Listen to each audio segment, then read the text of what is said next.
guys, today we're going to be making a jalapeno popper dip in the crock pot. We're going to start with 1 block of cream cheese, and then I'm going to add in 1 cup of sour cream, 2 cups of shredded cheddar cheese,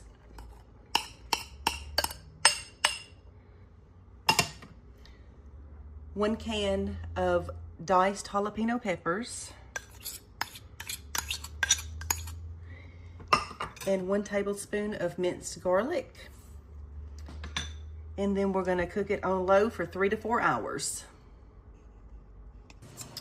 Now we're back and it is ready to serve up.